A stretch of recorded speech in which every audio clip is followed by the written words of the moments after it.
আসসালামু আলাইকুম। আজকে আমাদের ব্লগের চতুর্থ দিন।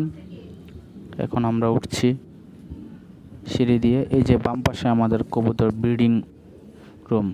দুটোটা বাচ্চাই হয়ে গেছে আলহামদুলিল্লাহ। দামাসিংয়ের দুটোটা বাচ্চাই হয়ে গেছে।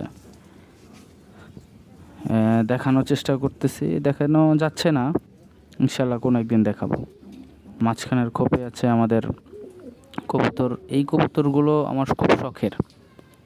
বাচ্চা বড় হয়ে গেছে, নিজে নিজে খেতে পারে এবং কি হাঁড়িতে বসে আছে ডিম দেওয়ার জন্য। দ্বিতীয়বার ডিম দেওয়ার জন্য হাঁড়িতে বসে আছে। এখন চলে যাচ্ছি আমার মেইন লফটে।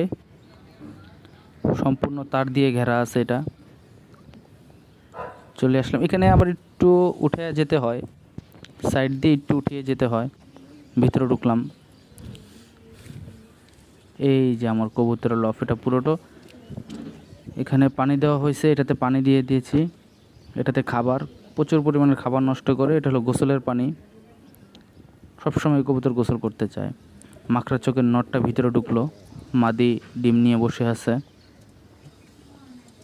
এবং কি তৃতীয় থাকে নাই, এবং নিচের ছাকে আবার কবুতর দুটো ডিম নিয়ে বসে আছে। খাকি জোড়াটাও ডিম নিয়ে বসে আছে। এটা নিজে নিজে জোড়া লেগে গেছে, ডিম নিয়ে বসে আছে। ক্রস খাকি, সবজি রেসার, দামাসিন বেবিটা বড় হয়ে গেছে, নর হয়েছে। সবগুলো কবুতরই আমার আলহামদুলিল্লাহ ভালো ফ্লাই করবে ইনশাল্লাহ। আমার বাড়ির আশেপাশের ভিউটা দেখানো হইতেছে সবাইকে। এ হলো সবুজে ঘেরা, চারিদিকে নেট দিয়ে লাগানো আছে। ইনশাল্লাহ কোনো একদিন পুরোটা